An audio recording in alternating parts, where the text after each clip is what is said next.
শ্বাস প্রশ্বাসের ক্ষেত্রে দীর্ঘমেয়াদী শ্বাসকষ্টের সমস্যা তৈরি করে, সেই সমস্যাটা নিয়েই কথা বলবো, যেটা সারা বিশ্বের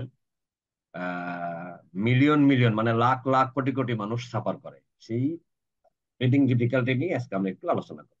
ম্যাম, থ্যাংক ইউ।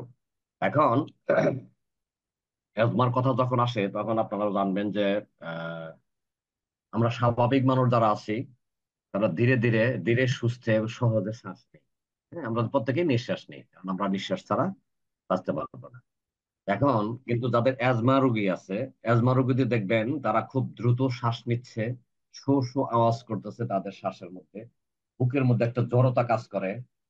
ঠিক আছে? আর এই এই যে জড়তার এই অ্যাজমার সাফারিংসটা বেসিক্যালি রাত্রের বেলা হয়, এবং রাত্রে 3টা থেকে 5টার সময় সবচেয়ে বেশি হয়। হ্যাঁ, বেসিক্যালি আমি আমি ইউনিভার্সিটি পড়া অবস্থায় আমার এরকম শ্বাসকষ্ট একটু ঝামেলা ছিল, কোল্ড অ্যাটাক অ্যাজমা ছিল। আমি এরকম ওই 3টা থেকে 5টার মধ্যে আমার এরকম ঝামেলা হইতো। যাই হোক, আল্লাহ আমাকে এখান থেকে রিকভার করছে। এখন এই অ্যাজমার সমস্যার কারণে যে যা হয় সেটা দেখা গেছে যে চাইনিজ যে আছে, আপনার চাইনিজ ট্র্যাডিশনাল ট্রিটমেন্টে দেখা গেছে যে ফুসফুসের মেরিডিয়ান যে এগুলো আছে, সেই আমাদের ফুসফুসের যে অর্গান গুলো আছে, অঙ্গগুলো আছে, সেটা ঠিকঠাক মতো কাজ করতে পারে না, জন্যই আমাদের শ্বাস প্রশ্বাসের জন্য যে আহ, অঙ্গগুলা জড়িত আছে, যে অর্গান গুলা জড়িত আছে, সেগুলো সংকুচিত হয়ে যায়, ক্র্যাম্প হয়ে যায়। এই ক্র্যাম্প হওয়ার কারণে আমাদের কি হয়, আমরা সরাসরি শ্বাস নিতে আমাদের সমস্যা। এখন বিশ্ব স্বাস্থ্য সংস্থার মধ্যে দেখা গেছে যে আপনি একটা হিউজ অ্যামাউন্ট, যেটা বলা হচ্ছে 300 মিলিয়ন, মানে বাংলাদেশের মানুষ আমরা যদি কোটিতে হিসাব করি, সেটা হচ্ছে প্রায় 30 কোটি মানুষ পৃথিবীতে আপনার অ্যাজমায় আক্রান্ত। এবং প্রতি বছর প্রায় 5 লক্ষ মানুষের মৃত্যু হয় অ্যাজমার জনিত কারণে, কারণ প্রপার ট্রিটমেন্ট পায় না। তারপরে আপনার আহ নিজে হয়তো বুঝতেও পারে না, এরকম দেখা গেছে অনেক সময় ঘুমের ঘরেও দেখা গেছে প্রচুর পরিমাণে মানুষের এরকম মৃত্যু হয়। আচ্ছা, এরপরে দেখা গেছে যে অ্যাজমা শুধুমাত্র যে আহ বড়দের হবে তা না, অ্যাজমা শিশু এবং প্রাপ্তবয়স্ক উভয়কেই, দুজনের জন্যই খুব ডেঞ্জারাস। আপনারা দেখবেন যে যেসব বাচ্চাদের অ্যাজমা থাকে তাদের শারীরিক অবস্থা কি, বুক বেগে প্রচুর ওঠানামা করে।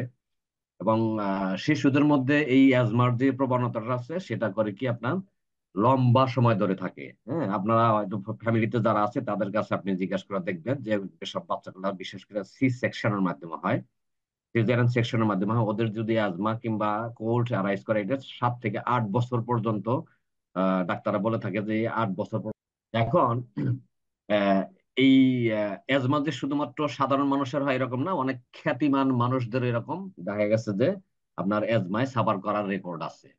যেমন ধরেন, আপনার 1960 সালের দিকে আপনারা জানেন যে জন এফ কেনেডি খুব অল্প বয়সে সে আমেরিকার প্রেসিডেন্ট হয়েছিল, তার বয়স ছিল মাত্র 35 বছর। তারও কিন্তু অ্যাজমা ছিল। হ্যাঁ, সে অ্যাজমা ছিল, এবং বুঝলেন তো যে আমেরিকার প্রেসিডেন্ট, তার একটা ব্যাপার স্যাপার সারা দুনিয়া ধরা মানুষের সে তাকে অনেক খোঁজ খবর নিয়ে দেখা গেল যে সে যে পোষা প্রাণী পালতো, সেই পোষা প্রাণী থেকে যে আপনার বিভিন্ন ধরনের যে মাইটস গুলা থাকতো, এর কারণে তার অ্যাজমা হয়েছিল। এবং ধুলাবালি অ্যাজমা থেকে তার ধুলাবালি থেকে তার অ্যাজমাটা তৈরি হয়েছে। এরপরে বিশ্বের আপনারা যারা গান শুনতে পছন্দ করেন, বিশ্বের একজন খুব সুরকার বিনোথন কি ওনার নাম ছিল বিথোভেন। বিথোভেন, হ্যাঁ বিথোভেন, ওনারও কি হলো, ওনার একটা শোনার সমস্যা ছিল। উনি টিনাটা ছিল ওনার ওনার অর্থাৎ যে কানের মধ্যে এটি টিনেসের সমস্যা ছিল। এবং ডাক্তাররা তাকে আইডেন্টিফাই করলো যে উনি 5 বছর বয়স থেকেই কি করতো, অ্যাজমা রোগে আক্রান্ত ছিল। আবার বলিউড অভিনেতা টম হ্যাঙ্কস, যিনি ফরেস্ট গল্প নামে এবং কাস্ট আংসে নামে বিখ্যাত সিনেমার পরিচিত, তিনি 14 বছর বয়স থেকেই অ্যাজমায় আক্রান্ত ছিলেন। এরপর হচ্ছে দুনিয়ার নাম করা, ফুটবল জগতের নাম করা আইকনিক ক্রীড়াবিদ ডেভিড বেকহাম, আপনারা সবাই জানেন, যারা ক্রীড়ামোদী আছেন তারা সবাই জানেন, ডেভিড বেকহামও কিন্তু 2009 সালে উনি বললো যে দেখো, আমি কিন্তু আসলে ছোট সময় থেকেই ইনহেলার ব্যবহার করি এবং আমি অ্যাজমার পেশেন্ট। সুতরাং অ্যাজমা যে শুধু ওই আহ, আমার আপনার হয় তা না, অনেক বিখ্যাত মানুষেরও হয়। আমরা পরবর্তীতে দেখবো যে আসলে আমরা এখান থেকে কিভাবে রিলিফ পেতে পারি। এখন আমরা অ্যাজমার একটা ছোট্ট বর্ণনা শুনবো। সেটা হচ্ছে কি যে আমাদের যে অ্যাজমাটা যে হয় সেই অ্যাজমাটা কিন্তু বেসিক্যালি অ্যালার্জির সাথে যুক্ত। হ্যাঁ, যে কোনো অ্যালার্জির সাথে যুক্ত। এখানে আপনার ক্রনিক রেসপিরেটরি ইনফ্লামেশন যেটা আছে সেটা বেসিক্যালি অ্যালার্জির সাথে যুক্ত। তো প্রত্যেকটা অ্যাজমা পেশেন্টেরই আপনার যখন অ্যালার্জিতে আক্রান্ত হয় তখন দেখবেন যে তার এই যে এয়ারওয়ে যে আছে, যে শ্বাস নেওয়ার যে এটা আছে, আমাদের যে শ্বাসনালী আছে সেটা কি করে, এটা অনেকটা ইনফ্লেম থাকে। এখানে দেখবেন কিছুটা শ্লেষ্মার মতো থাকে। এটা একটু রেগে গেলে বেড়ে যায়, একটু গরম বেশি পড়লে বেড়ে যায়, একটু শীত বেশি পড়লে বেড়ে যায়। তো এইরকম সমস্যা হয়। তো এখন অ্যাজমার কিছু কমন উপসর্গ আছে যেগুলা দেখলে আমরা বুঝতে পারবো যে এটা অ্যাজমার সে রোগী কিনা। যেমন অ্যাজমা কি করবে, রোগী শ্বাস নিতে সমস্যা হবে, এটা তো শুরু থেকে বলা হচ্ছে। তার কাশি হবে, সে অনবরত কাশতে থাকবে, দেখবেন যে কাশতে কাশতে অনেক সময় বাঁকা হয়ে যাবে। হ্যাঁ, এই কাশতে কাশতে তার দেখবেন যে ব্যাক পেন হয়ে যায় অনেক সময়। আর যে যখন কাশি না থাকবে, শ্বাস প্রশ্বাস যখন নেবে তখন দেখবেন যে শো শো শব্দ করে সে শ্বাস নিচ্ছে, খুব জোরে জোরে শো শো শব্দ করে সে শ্বাস নিচ্ছে। এরপরে হবে কি, তার শ্বাসকষ্ট হবে। সে নর্মাল মানুষের মতো, আমি আপনি যেমন এই যে কথা বলতেছি, আমাদের 7 দিন ম্যাম কথা বলতেছে, আমরা কিন্তু ইজিলি কথা বলতেছি। হ্যাঁ, অ্যাজমার পেশেন্ট কিন্তু সে ইজিলি কথা বলতে পারবে না। হ্যাঁ, তার শ্বাসকষ্ট হবে। এরপরে বুকের মধ্যে মনে হবে কি যেন একটা আহ, চাপা একটা ই দিয়ে রাখছে। হ্যাঁ, এই জন্য এই উপসর্গগুলো খুব মৃদু হতে পারে এবং মানে স্ট্রং হতে পারে। এটা এই এই সিমটম গুলা চলে যায় আবার আসে, চলে যায় আবার আসে। দেখবেন যে একবার এইরকম কাশি আসছে, কাশি চলে গেছে, আবার আসছে। কিছু মানুষের জন্য অ্যাজমা, অনেকের জন্য হয়তো খুব সিম্পল ব্যাপার, আর ব্যাপার না, অ্যাজমা তো কি হয়েছে। বাট কিছু কিছু মানুষের জন্য এটা অনেক কষ্টকর ব্যাপার। হ্যাঁ, অনেক মানুষের জন্য অনেক কষ্টকর ব্যাপার। যে বললাম না আমরা, যেখানে প্রায় 5 লক্ষ মানুষ মারা যায় বছরে অ্যাজমার ইয়ের জন্য।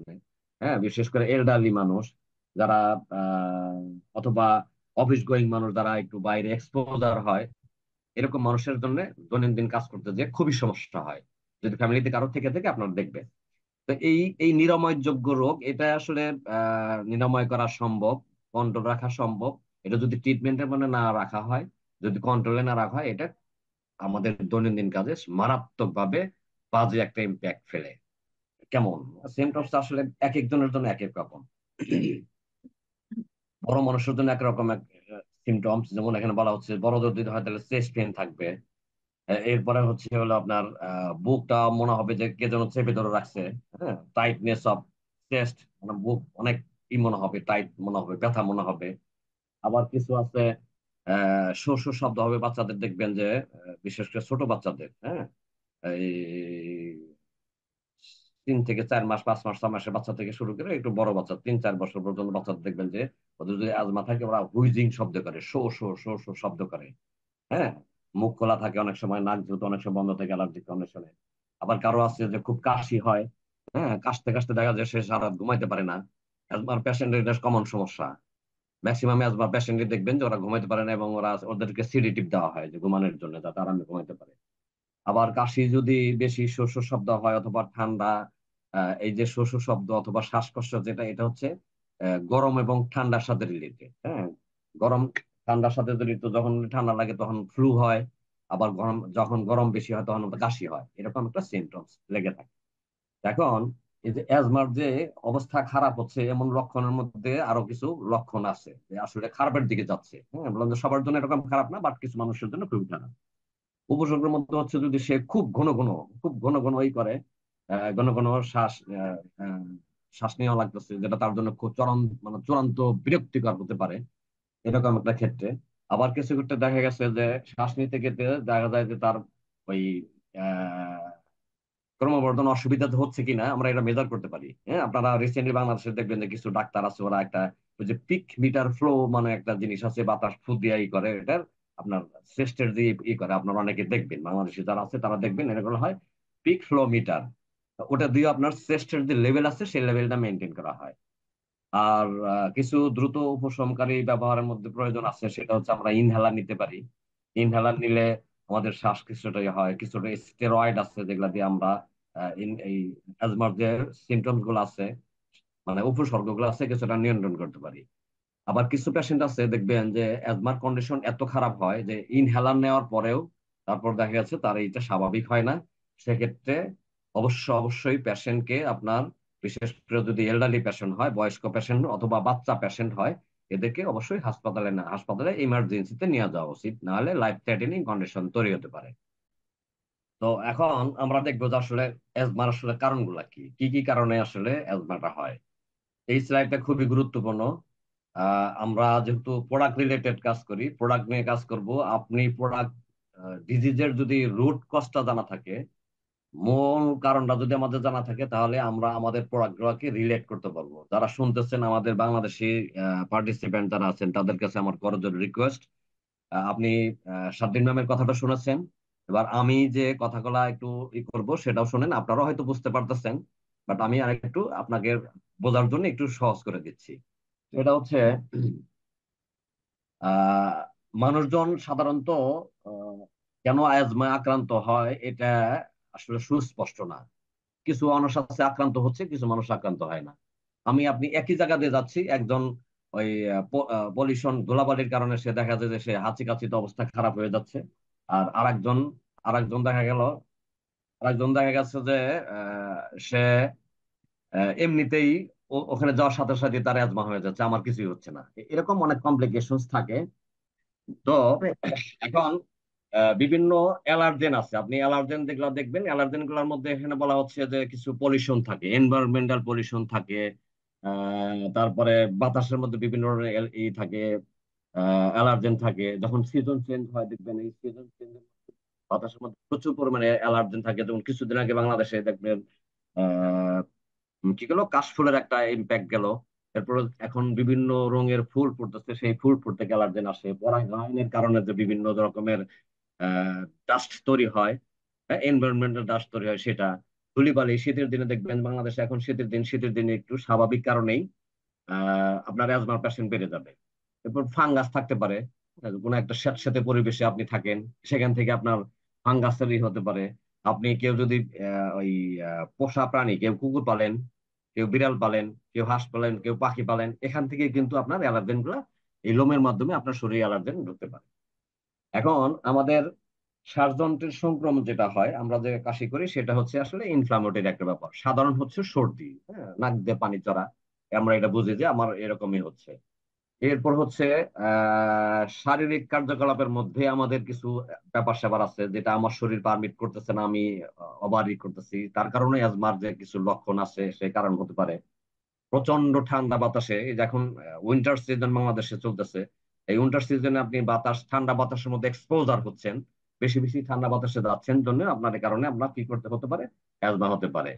এরপরে ঢাকা শহর আজকে আজকে ঢাকা শহরের বায়ু সবচেয়ে দূষিত পৃথিবীর। একটা পত্রিকা আসছে, বাংলাদেশ কয়েকটা পত্রিকা আসছে যে ঢাকা শহরের বায়ু সবচেয়ে দূষিত। আর এখানে কি কি ভাবে দূষিত হচ্ছে, এখানে ধোঁয়া আছে আর এয়ার পলিউশন আছে, সবকিছু মিলিয়ে আপনার ঢাকা শহরের বাতাস হচ্ছে সবচেয়ে দূষিত আজকের জন্য। তার মানে এই যে দূষিত বাতাস, ধোঁয়া বলে মিশ্রিত বাতাস যদি আমি ইনহেল করি, তাহলে কি হবে, আমার অ্যাজমার কারণ হতে পারে। এরপর হচ্ছে আমরা বাংলাদেশে, 7 দিন ma'am for your kind information, Bangladesh is a small country but there is a 30 34,000 40,000 crore. If you convert in BDT or million, you can understand. 44,000 crore টাকা medicine we consume in Bangladesh. আমরা যে এত টাকার ওষুধ খাচ্ছি, সেই ওষুধের থেকে কি করে আমাদের অ্যাজমার হতে পারে, কারণ প্রত্যেকটা ওষুধের সাইড ইফেক্ট আছে। এখানে ম্যাম কিছু ওষুধের কথা বলছে, যেমন বিটা ব্লকার। যারা হাইপার টেনসিভ পেশেন্ট আছেন, হ্যাঁ, যারা হাইপার টেনসিভ পেশেন্ট আছেন, তারা কি করি, আমরা কিন্তু বিটা ব্লকার ব্যবহার করি।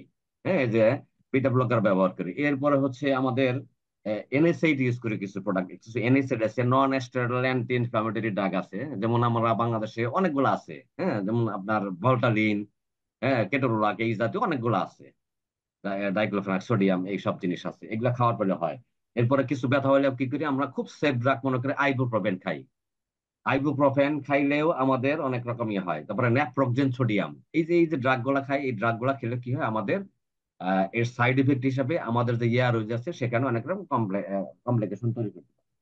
এরপর হলো আপনার প্রচন্ড মানসিক চাপে আছেন, যেমন বাংলাদেশের মানুষ, এখানে আমরা প্রচন্ড মানসিক চাপে আছি। যেমন ডেইলি কমোডিটিস এর দাম অনেক বেশি, খাবার দাবারের দাম বেশি, ওষুধের দাম বেশি। ইনকাম কমে গেছে, ব্যবসার অবস্থা খারাপ, আমরা মানসিক চাপের মধ্যে আছি। মানসিক চাপে থাকলে কি হবে, আমাদের এই অ্যাজমার প্রবণতাটা বেশি বেড়ে যাবে। এরপরে হচ্ছে হলো কিছু সালফাইড জাতীয় জিনিসপত্র ব্যবহার করা হয়। বিশেষ করে আমাদের যে খাবার দাবার খাই আমরা, আমাদের যে খাবারগুলো আছে, সেই খাবারগুলোর মধ্যে বলা হচ্ছে যে ড্রাই ফ্রুট যে ইউজ করি, ড্রাই ফ্রুটের মধ্যে চিংড়ি, চিংড়ি মাছকে আপনি জানেন যে এটাকে সালফাইড নামক একটা কেমিক্যালস দিয়ে এটাকে ঠিকঠাক রাখা হয়। এরপরে হচ্ছে হলো ড্রাই ফ্রুট খেতে অনেকে পছন্দ করেন। এরপরে প্রসেস প্রসেস যে ফুড আছে, বিশেষ করে যেমন আপনারা যে চিপস যে খান, সে চিপস এর মধ্যেও কিন্তু আমরা এরকম আহ, কি পরে আপনার অ্যাজমার যে উপকরণগুলো সেখানে দেওয়া আছে। এইসব কারণে অনেক সময় আছে আমরা যেমন গ্যাস্ট্রিকের বড়ি খাই, গ্যাস্ট্রোইসোফেজিয়াল রিফ্লাক্স যেটা হয়, অর্থাৎ অ্যাসিডিটি আমাদের মুখ দিয়ে বেরিয়ে আসে। এটার কারণেও এই অ্যাসিডিটি রিফ্লাক্সের কারণে কি করে আমাদের যে এয়ার ওয়েস্ট আছে সেই এয়ার ওয়েস্টটা ইনফ্লেম হয়ে যায়। এটার কারণে অ্যাজমা হতে পারে। তো সবকিছু মিলিয়ে এখন দেখা গেছে যে পরিবারের সদস্য এবং বাবা মা ভাই বোনের অ্যাজমা থাকতে পারে। এটা কারো যদি থাকে তাহলে এটা ফ্যামিলিয়াল হিস্ট্রি থেকে অনেক সময় হয়। তারপরে এক এক সময় এক একটা অ্যালার্জিন জাতীয় খাবার দাবার যখন আপনি নিবেন, এক একজনের ক্ষেত্রে এক একটা অ্যালার্জিক, যে খাবারগুলো অ্যালার্জিক সেটা অ্যালার্জি থেকে আপনার হতে পারে।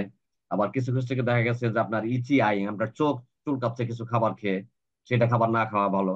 কিছু খাবার খেলে আপনার ঠান্ডা লাগার পরে আপনার দেখছেন নাক বন্ধ হয়ে যাচ্ছে, হ্যাঁ, নোজটা ব্লক হয়ে যাচ্ছে, এরকম খাবার যাতে আমরা না খাই। এরপরে আহ, যদি খাই এরকম হয়। তারপর আমি যদি ওয়েট বেশি হয়, আমার উচ্চতা অনুযায়ী আমার বয়স অনুযায়ী যদি আমি ওভারওয়েট হয়ে যাই, ওভারওয়েট হয়ে গেলে আপনার অ্যাজমার চান্সটা বেড়ে যায়, এটা একটা কারণ। এরপরে স্মোকার স্মোকার যারা আছে তাদের জন্য একটা বড় কারণ। এরপরে হচ্ছে আপনার যারা অ্যালকোহল পান করে তাদের জন্য একটা ফ্যাক্টর। হ্যাঁ, এরপরে হচ্ছে আমরা যে গাড়ির যে ধোয়া ধুই করি, হ্যাঁ, গাড়ি ধুইতে গেলে কিন্তু ওখানে প্রচুর পরিমাণে ধোয়া ডাস্ট তৈরি হয়, সেটা। এরপরে মডার্ন আধুনিক কৃষি যে দ্রব্যাদি ব্যবহার করি, রাসায়নিক ব্যবহার করি, সেই রাসায়নিক ব্যবহার করার কারণে, অথবা আমরা যে এই চুল যে কালার করি না, হেয়ার ড্রেস করতে যাই, বিভিন্ন কালার করতে যাই, কিন্তু বিভিন্ন করতে যাই, এর কারণেও আমরা অ্যাজমাতে আক্রান্ত হতে পারি। সুতরাং এই যে এখন ম্যাডামের কথা তো আপনি শুনছেন, প্লাস এখন যে কথাগুলো শুনলেন, এগুলোর থেকে আমাদের পরিত্রাণের আসলে খুব বেশি সুযোগ নাই। তারপরেও কি করতে হবে, আমাদেরকে সতর্ক থাকতে হবে যাতে আমরা এই সব কারণগুলা আমার অ্যাজমার কারণ না হয়ে দাঁড়ায়। ম্যাম, এখন দেখেন কি কমপ্লিকেশনস গুলা, এর আগে আমরা আগের স্লাইড গুলা কমপ্লিকেশন অলরেডি আলাপ করে ফেলছি ওই কারণের সাথে সাথে। তারপরে এখানে দেখেন এটা কি করতেছে। আমার যদি অ্যাজমা থাকে, কোনো মানুষের যদি অ্যাজমা থাকে, সেটা কি করে, তার আহ, ঘুমের সমস্যা হয়, তার দৈনন্দিন যে কাজ আছে সেটা করতে সমস্যা হয়, আদার্স যে অ্যাক্টিভিটিস আছে সেগুলা করতে তার অনেক সমস্যা হয়। এরপরে অ্যাজমা যদি কারো থাকে, বিশেষ করে বাচ্চাদের যদি অ্যাজমা থাকে, তাহলে কি হয়, তার স্কুল ড্রপ দিতে বাধ্য হয় সে, কারণ সে ঠিক মতো শ্বাস নিতে পারে না, স্কুল যাবে কিভাবে। এখন এই যে পার্মানেন্ট নেরোং যদি হয়, আপনার আমাদের যে ব্রঙ্কিয়াল টিউব আছে, যে ব্রঙ্কিয়াল টিউব বলা হয়, বিশেষ করে এখানে হয় এবং অ্যালভিওলিতে হয়, সেই ব্রঙ্কিয়াল টিউবটা যদি আপনার পার্মানেন্টলি ন্যারো হয়ে যায়, অর্থাৎ আপনার এয়ারওয়েজটা এরকম আছে, আপনারা দেখতে পারেন কিনা জানি না, যদি এতটুকু প্রশস্ত থাকে সেটা যদি এরকম ন্যারো হয়ে যায়, তাহলে কিন্তু আপনার এই সিমটমস গুলা, এই যে ব্রঙ্কিয়াল যে টিউবস আছে এটার এরকম চিকন হয়ে যাওয়া মানে হচ্ছে যে আপনার শ্বাস নিতে কষ্ট হবে। এখন এরকম সিচুয়েশন যদি হয়, যদি অ্যাজমার সিচুয়েশন যদি খুবই খারাপ হয়, সেক্ষেত্রে দেখা গেছে অনেক সময় আমাদেরকে পেশেন্টদেরকে হসপিটালে নিয়ে যেতে হয়, অক্সিজেন মাস্ক লাগিয়ে দিতে হয়। ইভেন যদি পেশেন্ট যদি একটু এলডারলি হয়, তাদেরকে দেখা যায় আইসিইউ তে পর্যন্ত নেওয়া লাগতে পারে। হ্যাঁ, কাজেই আমাদের কিছু সাইড ইফেক্টস লং টার্ম হতে পারে, বা কিছু মেডিসিনের লং টার্ম ব্যবহার করার কারণে কিন্তু আমাদের এই সিভিয়ার অ্যাজমা গুলো ডেভেলপ হয়। তো আমরা এই কমপ্লিকেশন থেকে এড়ানোর জন্য ডেফিনেটলি কি করব, আমরা সতর্ক থাকব। আর যদি বয়স্ক অথবা বাচ্চাদের যদি এরকম সমস্যা হয়, তাহলে দ্রুত ডাক্তারের কাছে নিয়ে এখন যে বলা হচ্ছে যে অ্যাজমা কিছু কিছু মানুষের জন্য কেন প্রাণঘাতী। ঠিক আছে, অনেক মানুষ আছে অ্যাজমার আক্রান্ত হয়ে মানুষ মারা যায়। আমরা শুরুতে দেখছি যে ডাব্লিউএইচও এর ওয়ার্ল্ড হেলথ অর্গানাইজেশনের যে রিপোর্ট ছিল, সেখানে পৃথিবীতে প্রায় 30 কোটি মানুষ অ্যাজমার আক্রান্ত এবং প্রতি বছর প্রায় 5 লাখ মানুষ মারা যায়। তাহলে এখন এই মারা যাওয়ার কারণটা কি আসলে, কি কারণে মারা যায়? অ্যাজমা তো অনেক মানুষই দেখি আমরা সমাজের মধ্যে দেখি, কিন্তু কিভাবে মারা যায় দেখেন। আপনারা এখানে দেখবেন যে এই যে স্লাইডের মধ্যে দেখবেন একদম বাম পাশে দেখেন নর্মাল এয়ারওয়ে, যখন এয়ারওয়েটা নর্মাল থাকে কিন্তু দেখেন পাইপটা এইরকম এইরকম একটা বড় ইয়া থাকে, হ্যাঁ, নর্মাল এয়ারওয়ে। যখন আপনার অ্যাজমাটিক এয়ারওয়ে থাকে, যখন কোনো পেশেন্টের যখন অ্যাজমা হয়, এই যে শ্বাসকষ্টের রোগী যদি হয়, সেক্ষেত্রে দেখবেন যে দেখেন ওনার এই যে অ্যাজমাটিক এয়ারওয়ে যেটা আছে, হ্যাঁ, সেটা কি করছে, আছে সংকুচিত হয়ে গেছে। কারণ কি এখানে কিছু শ্লেষ্মার মতো জিনিস তৈরি হয়েছে, কিছু এক্সট্রা সেলুলার সেল তৈরি হয়েছে, যেটা তৈরি হওয়ার ফলে ওই এয়ারওয়েজটাকে কি করছে, আস্তে আস্তে ন্যারো করে নিয়ে আসছে। হ্যাঁ, মানে এটা ওয়াল গুলা কি করছে, ইনফ্লেম হয়ে গেছে। এই যে দেখবেন এখানে ওয়ালটা ইনফ্লেম হয়ে গেছে। আবার যদি অ্যাজমাটিক এয়ারওয়ে ডিউরিং অ্যাটাক, যখন অ্যাজমা অ্যাটাক হয়, বুঝতে বললাম যে বিশেষ করে মানুষের জন্য রাত 3টা থেকে 5টার মধ্যে যখন খুব অ্যাটাক হয়, অথবা তীব্র ঠান্ডার মধ্যে থাকে, অথবা প্রচন্ড গরমের মধ্যে থাকে, অথবা সে খুব এক্সাইটেড হয়ে যায়, হ্যাঁ, এই অবস্থার মধ্যে তার কি করে, এই যে ব্রঙ্কিয়াল যে এয়ারওয়েজ আছে, এই যে এটা ভাই, এই যে এটা দেখবেন শ্বাসনালী, হ্যাঁ, এটা এর ভিতরে যে নরম মাংসগুলো আছে সেটা এত সংকুচিত হয় যে সে কোনো যথেষ্ট পরিমাণ অক্সিজেন পায় না। আর আপনি জানেন যে আমাদের ফুসফুসের মাধ্যমে সমস্ত শরীরে অক্সিজেন ছড়িয়ে যায়। এই যে আমরা কথা বলতেছি, আমার ব্রেন যদি অক্সিজেন না পায়, ব্রেন কাজ করতে পারবে না। আমার ব্রেন যদি অক্সিজেন না কাজ করতে পারে, তাহলে কি করবে, আমার হৃৎপিণ্ড কাজ করতে পারবে না। আপনি এখান থেকে অক্সিজেন সাপ্লাই করে দেওয়ার পরে কিন্তু হার্টে যায়, হার্টে দেওয়ার পরে সমস্ত শরীরে রক্তের মাধ্যমে অক্সিজেন ছড়িয়ে যায়। এখন এই অবস্থার কারণে কিন্তু আমরা যদি ট্রিটমেন্ট রাইটলি না নেই, তাহলে কি হবে, আমাদের মৃত্যু অবধারিত। এই জন্য বলছিলাম যে 5 লাখ মানুষ, WHO, W health, world health organization বলতেছে প্রতি বছর এরকম সিভিয়ার অ্যাটাকের কারণে 5 লক্ষ মানুষ মারা যায়। এবং পৃথিবীতে একজন বিখ্যাত মানুষ মারা গেছে, তার নাম হচ্ছে বিথোভেন। এর আগে আমরা শুনছিলাম যে একজন উনি একজন বিখ্যাত শিল্পী মানুষ, ওনার কিন্তু এই সিভিয়ার অ্যাজমা অ্যাটাকে উনি মারা গেছে। সুতরাং অ্যাজমাকে এত হালকা করে দেখার সুযোগ নাই।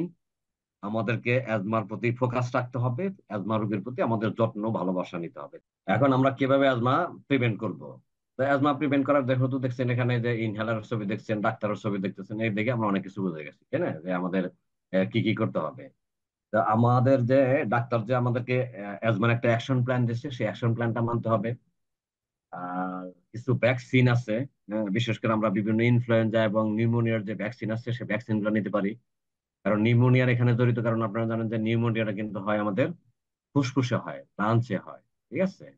এবং ইনফ্লুয়েঞ্জার আক্রমণটা কিন্তু আমাদের লাঞ্চেই হয়। সুতরাং আপনার যদি এরকম ভ্যাকসিন থাকে, নিউমোনিয়া এবং ইনফ্লুয়েঞ্জার ভ্যাকসিন পাওয়া যায়, সেই ভ্যাকসিনটা আমরা নিতে পারি। আবার যে সব কারণে আমাদের অ্যাজমার প্রকোপ বেড়ে যায়, হ্যাঁ, সেই জিনিসটাকে আমাকে চিহ্নিত করতে হবে এবং সেগুলাকে অ্যাভয়েড করতে হবে। যেমন অনেক আছে ইলিশ মাছ খেতে পারে না, চিংড়ি মাছ খেতে পারে না, কচু শাক খেতে পারে না, পুঁই শাক খেতে পারে না, এই যে এগুলা আপনারা চিনে রাখবেন। খাবার একবার খেলেই তো বুঝতে পারবেন যে এটা খেলে আমার অ্যালার্জি হয়, সেই খাবারগুলো আমাদেরকে অ্যাভয়েড করতে হবে। আমাদের যে ব্রিদিং আছে, যে নর্মাল ব্রিদিং আছে, সেই ব্রিদিংটা যদি কারো অ্যাজমা হয়, সেই ব্রিদিংটা একটু চেক করা দরকার। চেক করার জন্য এখন বর্তমানে আধুনিক যুগে অনেক রকমের যন্ত্রপাতি আছে। এখানে পিক ফ্লো মিটার যেটা আছে, এটা ইউজ করা যায়। খুব দামও খুব বেশি নেই, এটা আমরা ইউজ করে আপনার অ্যাজমার যে ব্রিদিং যে ক্যাপাবিলিটি আছে সেটা নিয়ন্ত্রণ করতে পারেন। এরপরে হচ্ছে, যদি আপনি সিভিয়ার আক্রান্ত হয়ে যান, সেক্ষেত্রে দেখা গেছে যে আমাদেরকে অবশ্যই ইনহেলার নিতে হবে। এবং ইনহেলারের নেওয়ার পরিমাণ যদি আবার একটু বেশি বেড়ে যায়, সেক্ষেত্রে অবশ্যই আপনার ডাক্তারের সাথে যে অ্যাজমার কি কি সিমটমস থাকে সেগুলা দেখলাম, অ্যাজমার যে কমপ্লিকেশনস আছে সেটা দেখলাম, অ্যাজমায় কেন মানুষ মারা যায় সেটা দেখলাম। তাহলে এগুলো দেখলে তো হবে না। তো এখন অ্যাজমার আমরা মেডিসিনও দেখলাম যে কি কি মেডিসিন ইউজ করা হয়, ডাক্তারের কাছে যেতে হয় সেটা শিখলাম। বাট আমাদের যে প্রোডাক্ট আছে, হেলথ গ্রিন ওয়ার্ল্ড এর যে কিছু প্রোডাক্ট আছে, সেই প্রোডাক্ট গুলো দিয়ে কি করি, আমাদের ইমিউনিটি বাড়াইতে পারি, প্লাস আমাদের যে অ্যাজমা কন্ডিশন আছে সেটা আমরা কন্ট্রোল রাখতে পারি। এখন পাকিস্তানে কি কি আছে? এখানে পাকিস্তানে আছে ক্লিয়ার ক্লিয়ার লান্টি আছে, কর্ডিসেপ প্লাস ক্যাপসুল আছে, ডিপসি ফিশ অয়েল আছে, ব্লুবেরি সুপার নিউট্রিশন আছে, ব্লুবেরি জুস আছে। এরপরে হচ্ছে blueberry super nutrition, blueberry juice and multivitamin tablet, অনেকগুলাই আমাদের ইয়েতে আছে, ট্যাবলেটের মধ্যে সে আছে, বাট আমাদের দেশে এরকম নাই। বাট বাংলাদেশে কি কি আছে, আমরা ব্লুবেরি কনসেন্ট্রেট ইউজ করতে পারি, ব্লুবেরি সুপার নিউট্রিশন যেটা আছে সেটা ইউজ করতে পারি, আমরা ব্লুবেরি জুস যেটা আছে সেটা ইউজ করতে পারি। ব্লুবেরি জুসটা বিশেষ করে আমরা ছোট মানুষ, বড় এবং শিশু সবাই ইউজ করতে পারি। আমাদের কর্ডিসেপ কফি আছে, অ্যাডাল্ট যারা অ্যাডাল্ট আছে তাদের জন্য কর্ডিসেপ কফি আছে, কর্ডিসেপ কফি গুলা নিয়ে আমাদের অ্যাজমা ফ্লোটাকে কমায় রাখতে পারে। বিশেষ করে যদি আমি বলি কর্ডিসেপ কফিটা আমরা যারা ডিস্ট্রিবিউটর আছি, আমরা যারা ডিস্ট্রিবিউটর আছি তাদের বাসায় কেউ না কেউ অ্যাজমা পেশেন্ট থাকতে পারে। এরকম পেশেন্টের কাছে আমার রিকোয়েস্ট থাকবে যে এই শীতের সময় বিশেষ করে আপনারা সবাই কর্ডিসেপ কফি ইউজ করেন। আমি পার্সোনালি ইউজ করতেছি। এটা আমাদের ওই যে অক্সিজেনের ইউটিলাইজেশন এটা বাড়িয়ে দেয়। এই জন্য এখন সবার বাসায় আপনারা একটু কর্ডিসেপ কফি ইউজ করবেন, প্লাস আপনার বন্ধু বান্ধব আত্মীয় স্বজন নেইবার প্রতিবেশী যারা আছে তাদেরকে কর্ডিসেপ কফি খাওয়ার জন্য উদ্বুদ্ধ করবেন। যেটা বলতেছেন আমাদের এইচজিডব্লিউ কিছু প্রোডাক্ট আছে, সেই প্রোডাক্ট গুলা ইউজ করে কি করি আমরা আমাদের যে অ্যাজমার যে সিমটম গুলো আছে সিমটমস থেকে বেরিয়ে আসতে পারি। এখানে আমরা প্রথমে দেখতে পারি ডিপসি ফিশ অয়েল ক্যাপসুল। আপনি জানেন যে এখানে ওমেগা 3 আছে, এমএনইপি এবং ডিএইচি এর একটা কম্বিনেশন আছে। যে কম্বিনেশনের কারণে আমাদের অ্যান্টি ইনফ্ল্যামেটরি প্রপার্টির কারণে দেখা গেছে আমাদের ইয়ার ওয়েজের যে ইনফ্লামেশন তৈরি হয় সেই ইনফ্লামেশনটা কি করে এই ফিশ অয়েলটা রিডিউস করতে পারে। এরপরে বলা হচ্ছে কর্ডিসেপ প্লাস ক্যাপসুল। কর্ডিসেপ প্লাস ক্যাপসুলের মধ্যে আপনারা জানেন যে কর্ডিসেপ এই যে আহ, এই যে কিং অফ দা হার্ব বলা হয় কর্ডিসেপসকে। কর্ডিসেপের মধ্যে কর্ডিসেপিন নামক একটা কেমিক্যালস আছে। তারপরে কর্ডিসেপিক অ্যাসিড আছে এবং পলিস্যাকারাইড আছে। এই তিনটার কম্বিনেশনে কি করে আমাদের যে এয়ারওয়েজ এর মধ্যে যে ইনফ্লামেশন অথবা আমরা শ্লেষ্মা যেটা ইনফ্লেম বলা হয়, শ্লেষ্মা তৈরি হয়, সে শ্লেষ্মাটাকে কি করে রিডিউস করে, যাতে করে আমাদের এয়ারওয়েজটা ন্যারো হয়ে না যায়। এরপরে আছে হলো বাংলাদেশের যে কফি আছে, আমরা কফি যে গুড চয়েস হতে পারে আমাদের জন্য, যেহেতু আমাদের কর্ডিসেপ ক্যাপসুল কর্ডিসেপ প্লাস ক্যাপসুল নেই, সুতরাং আমরা কর্ডিসেপ কফি খেতে পারি। কারণ কর্ডিসেপ কফির মধ্যে আছে কর্ডিসেপ সাইনানসিস নামক একটা কেমিক্যালস যেটা আছে, অর্গানিক কেমিক্যালস। সে কেমিক্যালটা আমাদের এয়ারওয়েজটাকে ক্লিন করে দেবে, আমাদের যে শ্লেষ্মা জন্মে আমাদের শ্বাসনালীতে যে শ্লেষ্মা জন্মে সেটাকে রিডিউস করে দেবে, পাশাপাশি আমাদের রেসপিরেটরি ফাংশন কি মানে ইনহ্যান্স করবে। আমরা এই কর্ডিসেপ কফি ইউজ করে আমাদের এয়ারওয়েজটাকে এক্সপান্ড করে নিতে পারি। এখন বাংলাদেশে আমাদের যে প্রোডাক্ট গুলো আছে সেগুলোর উপর আমরা একটু ফোকাস বেশি দেবো। আমরা জানেন যে যেহেতু আমরা শ্বাস প্রশ্বাস নেই, শ্বাস প্রশ্বাস নিচ্ছি মানেই কিন্তু আমার শরীরে কি হচ্ছে, রেসপিরেশন হচ্ছে। রেসপিরেশন হলে কি হয়, সেলুলার রেসপিরেশন থেকে শুরু করে ওখান থেকে আপনারা জানেন যে ফ্রি রেডিকেল তৈরি হয়। আর এই ফ্রি রেডিকেলটাই কিন্তু যত রোগ শোকের তৈরি করে। এখন এই ফ্রি রেডিকেলটাকে স্ক্যাভেঞ্জ করার জন্য আমাদের তিনটা প্রোডাক্ট বাংলাদেশে অ্যাভেলেবল আছে। সেটা হচ্ছে blueberry super nutrition, blueberry high BC juice, blueberry concentrate. এই তিনটে আমরা ইউজ করতে পারি। কারণ আপনারা জানেন যে যেহেতু এর মধ্যে ব্লুবেরি দেওয়া আছে, ব্লুবেরি দেওয়া মানে ব্লুবেরি আপনার অ্যান্টি ইনফ্লামেটরি ইফেক্ট আছে, এই অ্যান্টি ইনফ্লামেটরি ইফেক্টটাই আছে, এবং অ্যান্টি অক্সিডেটিভ স্টেজ যেটা মেনটেন করার ক্ষমতা দুইটা আছে। এটা থাকার কারণে আমরা যদি ব্লুবেরি কনসেন্ট্রেট অথবা ব্লুবেরি সুপার নিউট্রিশন নেই, সেক্ষেত্রে আমরা এখান থেকে রিলিফ পাবো। এখন দেখেন আমরা এখানে কি কি আছে। এই ইনহিবিট করে আমাদের যে ইনফ্লামেশন থাকে সেটা কি করে, এই ইনফ্লামেশনটাকে ইনহিবিট করা হচ্ছে হলো ব্লুবেরি। আর এই ব্লুবেরির মধ্যে আমাদের কিছু অ্যান্টি অক্সিডেন্টও দেওয়া আছে। আপনারা জানেন যে ব্লুবেরি এমনিতে king of the antioxidant. সেই অক্সিডেন্ট থাকার কারণে পাশাপাশি anthocyanin, beta carotene, vitamin C, vitamin D, vitamin E. আপনারা জানেন যে এই অ্যান্টি অক্সিডেন্ট গুলা কাজ করে হলো অ্যাজ এ গ্রুপ, গ্রুপ হিসেবে কাজ করে। হ্যাঁ, এটা গ্রুপ ধরে কাজ করে, একটা বেশি হয়ে গেলে আরেকটা কিন্তু ঠিকঠাক মতো কাজ করে না, অনেক সময় কমপ্লিকেশন রাইজ করে। তো যেহেতু এখানে পারফেক্টলি এটা ব্যালেন্স করে দেওয়া আছে, সেক্ষেত্রে আমরা যদি প্রতিদিন 1-2 সাচেট করে যদি ব্লুবেরি সুপার নিউট্রিশন খাই, সেক্ষেত্রে আমাদের এই ইনফ্লামেশনটা এবং অ্যান্টি অক্সিডেন্টের যে ইম্প্যাক্ট আছে সেটা করবে। আর ব্লুবেরি সাচেট যেটা আছে হাই বিসি জুস, আমরা দিনে 3টা করে 4টা করে সাচেট খেতে পারি। আবার ব্লুবেরি কনসেন্ট্রেট যেটা আছে সেটা এক বোতলে 50 ml থাকে, আপনি একটাও খেতে পারেন অথবা দুইটাও খেতে পারেন, অথবা অর্ধেক করে আপনি 2 দিনে খাইতে পারেন। এটা আপনার ফাইন্যান্সিয়াল ক্যাপাবিলিটির উপর ডিপেন্ড করে। তো এই অবস্থায় যদি আমরা খাই তাহলে কি করব, আমরা এই অ্যাজমা থেকে এই করতে পারবো। আর আমরা এই প্রোডাক্ট গুলা যে তিনটা প্রোডাক্ট বললাম, তিনটা প্রোডাক্টই আহ বড় মানুষ এবং মানে বড়দের এবং ছোটদের সবার জন্যই অ্যাপ্লিকেবল। আমরা সবাই এটা ইউজ করতে পারবো। এখন আমরা দেখবো কিছু মাল্টিভিটামিন ট্যাবলেট, হ্যাঁ, বাচ্চাদের জন্য অথবা অ্যাডাল্টের জন্য। আহ, বর্তমান যুগে আসলে হেলথ সেক্টর এত এক্সপান্ড হয়েছে, বিশেষ করে এই প্যান্ডেমিকের পর থেকে। হ্যাঁ, করোনা ভাইরাস প্যান্ডেমিকের পর থেকে কিন্তু ব্যাপক রিসার্চ হচ্ছে, এর আগেও ছিল। এখন কিছু কিছু ডাক্তাররা প্লাস ন্যাচারালিস্ট যারা আছেন, সায়েন্টিস্ট গবেষক, তারা চিন্তা করতেছেন যে রিসার্চ করে ওনারা দেখছেন যে আসলে অ্যাজমা এবং ভিটামিন এর সাথে একটা রিলেশন আছে, অর্থাৎ কোনো ভিটামিনের যদি ডেফিসিয়েন্সি থেকে থাকে সেক্ষেত্রে দেখা যাবে যে অ্যাজমার সিমটমস গুলো বেড়ে যাচ্ছে অথবা অ্যাজমার অ্যাটাকটা বেড়ে যাচ্ছে। এখন এখানে আমরা এই যে ফিশ অয়েলের কথা বলছি, আমাদের ফিশ অয়েল আছে, কর্টিসেপ প্লাস ক্যাপসুল আছে, সমস্ত ক্যাপসুল মিলিয়ে যে ইস্যুগুলো আছে সবকিছু মিলিয়ে দেখা গেছে যে আমরা এখান থেকে আমরা পর্যাপ্ত পরিমাণে ভিটামিন পাই। হ্যাঁ, এর মধ্যে ভিটামিন আছে, ভিটামিন গুলো পাচ্ছি। কিছু ফাইটোকেমিক্যালস আছে যেটা আমাদের জন্য হেল্প করতেছে। এখানে আমরা যদি দেখি কিছু ভিটামিন আছে যে ভিটামিন গুলো আসলে আমাদের অ্যাজমা পেশেন্টের জন্য অথবা অ্যাজমা সিমটম রিলিভ করার জন্য খুবই গুরুত্বপূর্ণ। যেমন ভিটামিন ডি, আপনারা জানেন যে ভিটামিন ডি নিয়ে যে পরিমাণ তোলপাড় এই করোনার সময় থেকে হয়েছে, পৃথিবীর তৈরির আগের থেকে এত কিছু ছিল না। কারণ ভিটামিন ডি যদি ডেফিসিয়েন্সি থাকে সেক্ষেত্রে 100 রকমের ডিজিজ হতে পারে, আর অ্যাজমা তো তার মধ্যে একটা। এরপর হচ্ছে ভিটামিন সি, আপনার যদি কোনো কারো অ্যাজমা থাকে, অ্যাজমা যদি থাকে সেক্ষেত্রে যদি ভিটামিন সি ডেফিসিয়েন্সি থাকে সেক্ষেত্রে তার অ্যাজমা অবস্থা খারাপ হবে। ভিটামিন ই চমৎকার রোল আছে, যেহেতু এগুলার অ্যান্টিঅক্সিডেন্ট হিসেবে, গ্রুপ অ্যান্টি অক্সিডেন্ট হিসেবে কাজ করে। প্রত্যেকটা ভিটামিনেরও এরকম গুরুত্ব আছে। তো এখন আমরা যদি ওই ভিটামিনের রোল গুলা যদি করি, development asthma but the severity and frequency of asthma attacks যদি আমরা রিডিউস করতে চাই, অর্থাৎ আমার অ্যাজমার ডেভেলপমেন্ট, অ্যাজমার কন্ডিশন খারাপ হওয়া এবং অ্যাজমার ফ্রিকোয়েন্সি কমানো সবকিছু করতে চাই, তাহলে কি করতে হবে? আমাকে সাফিসিয়েন্ট, এই যে স্লাইডের মধ্যে দেখেন কত চমৎকার চমৎকার ভিটামিনের ছবি দেওয়া আছে, বুঝছেন? ভিটামিন, এই যে vitamin D, vitamin B 1, vitamin B 2, B 3, এই যে বি 6, হ্যাঁ, সমস্ত ভিটামিন যেগুলো আছে এই ভিটামিন এইগুলো নিতে হবে আমাদের। উইদাউট ভিটামিন, যদি ভিটামিন শরীরে কমে যায় আমরা অ্যাজমায় বেশি বেশি আক্রান্ত হবে এবং আমরা সাফার করার সম্ভাবনা বেড়ে যাবে।